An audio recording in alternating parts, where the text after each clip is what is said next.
2021년도에 국가수사본부가 신설이 됐어요. 경찰청 산하에 있습니다. 경찰청에 한 부서가 생긴 거예요. 이 부서가 생김과 동시에 많은 변화가 생겼는데요. 전국에 3,700명 조사관들이 업무를 하심에 있어서 그동안 교통국이 아니고요. 지금은 경찰청 국가수사본부 소속되어 있습니다. 그분들이 그 업무를 지시받고 있는 거예요. 나름대로 보이지 않게 많이 힘들어하고 계십니다. 아시다시피 그 변호사님께서도 많이 그걸 건드려 주시다 보니까는 현장에서 고민을 많이 하고 계십니다. 너무나 그 지식이 오픈되어 있고요. 그 오픈된 지식들을 가지고 한 번 더 체크가 돼서 경찰에 오시기 때문에요. 나름대로 좀 신경을 쓰고 있는 그런 상태예요. 아울러서 그 10월 12일 날 시행되고 있는 그 불이익과 조사 종결이라는 것이 있습니다. 최근까지는 올해 초부터 그렇습니다. 수사권이 조정이 되면서 경찰이 수사권을 가지고 왔습니다. 그래서 송치가 있고, 송치는 검찰로 보내는 겁니다. 기소 사건에 대해서. 그리고 불송치 결정이라는 것은 경찰에서 수사를 하고요.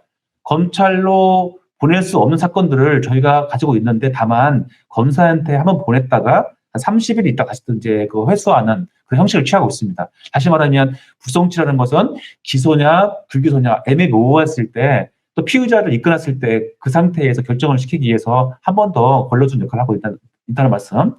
또 하나가 더 있는 것이 불이익과 조사 종결이라는 것입니다. 이거는 이제 그 처음부터 경찰이 범죄 사실을 인지했음에도 그 기소가 안 된 사건들에 대해서는 입건치 않는다는 얘기입니다.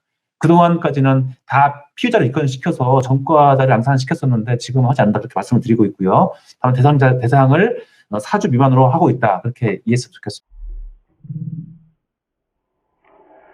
아울러서 똑같습니다. 가피를 구분시키고 또 그 벌점을 부과시키고 사고 기록 올리는 건 다 똑같습니다. 다만 전과자만 하지 않는다. 다시 말하면 형사 입건을 안 시킴으로써 이제 그 국민들한테 불편을 최소화시킨다, 그런 취지의 해석입니다. 그러니까 똑같이 진행이 되고 있는 겁니다. 근데 다만 향후에 이제 무엇이 바뀌냐면요. 경찰 수사는, 수사의 목적은 무엇이냐면 기소예요. 기소가 목적입니다.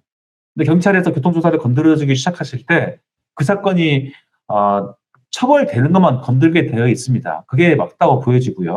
그래서 경미한 교통사고, 경과실, 거의 60, 70% 되는 처벌 안 되는 사건들에 대해서는 경찰이 굳이 개입할 필요가 있겠느냐. 그래서 이거는 민간으로 이양하는 건 옳지 않느냐, 그겁니다. 옛날에 도로교통공단에서 지금 하고 있는 운전면허 시험 역시도 경찰에서 했었는데 지금은 공단에 이착한 거 아니겠습니까?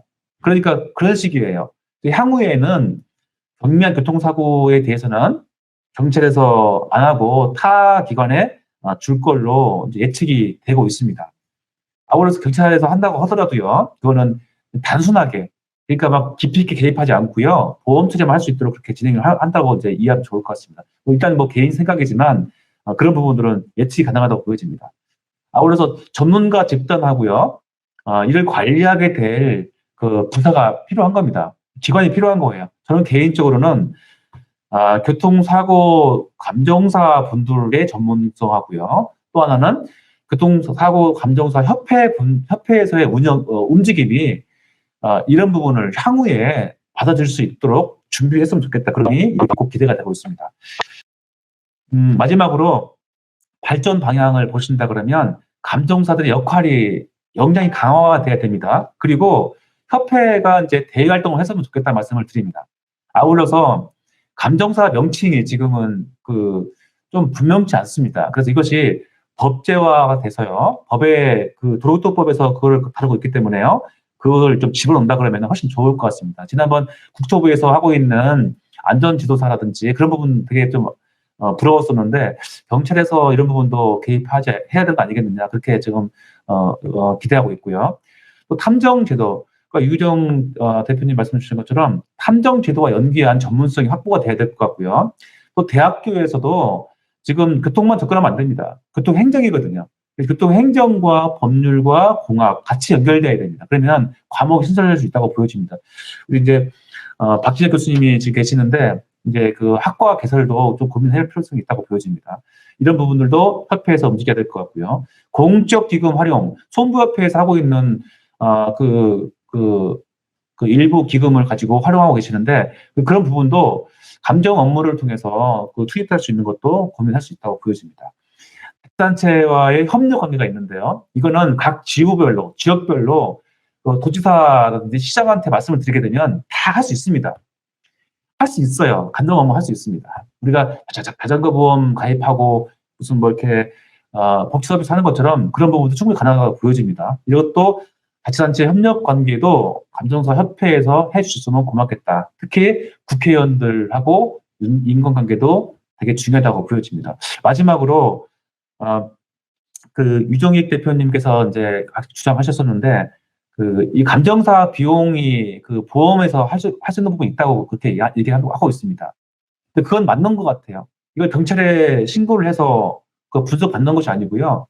감정사들한테 그 보험 상품에 집어넣는 겁니다. 그걸 가지고 한다 그러면은 충분히 경찰서에 오지 않고 전문가들한테 도움받을 수 있는 그런 기회가 되지 않겠느냐. 제가 오늘 이 행사에서의 하이라이트는 감정사들이 직업을 창출하시고 또 협회가 그 감정사들 일을 잘할 수 있도록 도움을 주시는 그런 시간이 됐으면 좋겠다. 그렇게 기대를 하고 있어요. 그 핵심 포인트가 일거리입니다. 일거리 없으면은 그냥 별 의미가 없는 일이 돼버릴 거예요. 그래서 제가 좀 부족하나마 이렇게 말씀을 좀 드려도 돼요. 앞서 우리 이장수 교수님이 기조연설에서 소개를 해드렸지만요. 저희 교통조사가 전국에 3,700명 가량 되고 과실범위다 보니까 굉장히 많은 사건을 처리하고 있습니다. 물론 이제 좀 개정이 돼서 일이 많이 업무가 줄어들긴 했지만 앞서 말씀드렸다시피 우리 수사의 목적은 기소고 사실관계를 규명해서 처벌함으로써 피해자의 피해 회복과 범죄 예방의 효과를 누리는 건데 의외로 좀 하는 일에 비해서 좀 약간 부족했던 것 같습니다. 또 그 전에 우리 수사관들의 인식 전환인 것 같습니다. 예, 교통사고이기 때문에 충분한 합의 기간을 준다. 또 이 사람이 술이 만취되는 상태이기 때문에 귀가시킨 다음에 그 이후에 소환해서 사실관계로 규명해도 늦지 않다라는 게 물론 맞습니다. 그런 측면이 맞긴 하는데 국민의 법감정은 아주 변하고 있죠. 예를 들어서 과실범이지만 내 자녀, 내 부모님이 사망했는데 피의자가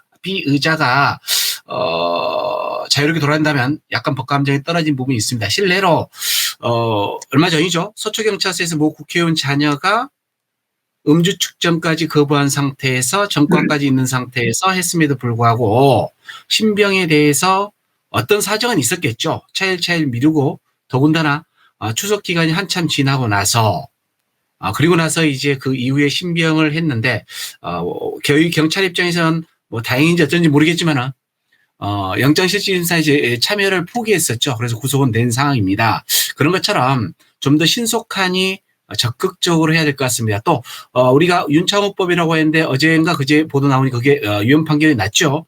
왜 이렇게 심하게 법을 강화하냐는 거죠. 그만큼 법감정에 따르다 보니까 유언 판결이 날 정도까지 강화된 형태인 것 같습니다. 법에 의존할 게 아니라 현장 수사관들이 그만큼 태도가 많이 바뀌어야 될 부분이 분명히 있는 것 같습니다. 그래서 국수본에서 여기 보시는 바와 같이 지금 현재 경찰 인재개발원과 도로교통공단에서 우리 3,700분의 조사관들을 교육을 진행하고 있는데 여기에서 신병이라든가 또는 수사의 초기 단계란 지금 현장에서 대부분 우리 수사관들이 가장 중요한 증거라고 할 수 있는 CCTV라든가 블랙박스 영상에 대해서 그 절차를 지키지 않은 상태에서 가져오고 제가 변호사라면요 다 증거 능력이 부인됩니다.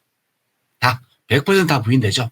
우리가 즉 사소한 곳에서 익숙해져야지만 대형 사고가 발생했을 때 또 국민적인 관심사가 집중되는 사건이 있을 때 아주 능숙하게 처리할 수 있는데 이랑 좀 간과되는 것 같습니다. 그래서 결국은 이 수사의 전문 교육이라고 할 수 있는 우리 교통조사관이라든가 또는 지휘과정이라든가 일부에 대해서는 내년부터 즉 인재개발원에 있는 교수 요원 1명의 TO를 경찰 수사연수원으로 이관해서 그래서 내년부터 당장 아마 그렇게 진행이 될 듯 싶습니다. 그래서 과목은 수사 전문 과목으로 하지만 여기에 교통조사 과목도 포함되고 방금 말씀하신 이 감정 파트도 마찬가지죠.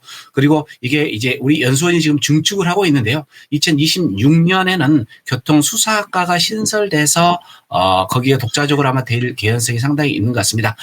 당분간은 저희 연수원 강력범죄, 제가 몸담고 있는 강력범죄 수사학과 내에서 이 과정, 교통조사관과 지휘과정 몇 개, 3개 과정을 아마 진행할 듯 싶습니다. 그래서 이런 식으로 쭉 진행이 되는 거죠. 그래서 이렇게 돼서 아마 향후에는 지식 공유와 더불어서 우리 수사관들이 현장에서 어떻게 해야 되는 것인지를 인식을 전하는 교육과 더 나아가서 강제수사, 수사 파트에 좀 집중해서 교육이 아마 진행되고 경찰청 편제처럼 경찰청 강력과에 이렇게 여청이라든가 안보라든가 우리 교통 같은 경우가 들어가서 진행이 될 듯 있습니다. 제가 여기서 말씀드릴 내용은 여기까지입니다. 예, 감사합니다.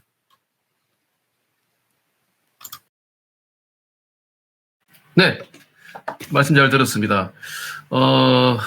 국민의 법감정, 그저께죠. 우리 임창호법이 위헌이라는 판결이 나왔고, 법감정에만 법에 의지하는 것도 중요하지만 현장 수사관 그리고 우리 감정사분들의 역할이 더더욱 중요해질 수 있다 하는 점을 강조해 주셨는데, 이에 대해서도 좀 더 향후에 우리 교통연수원, 경찰연수원의 역할을 또 기대해 보도록 하겠습니다.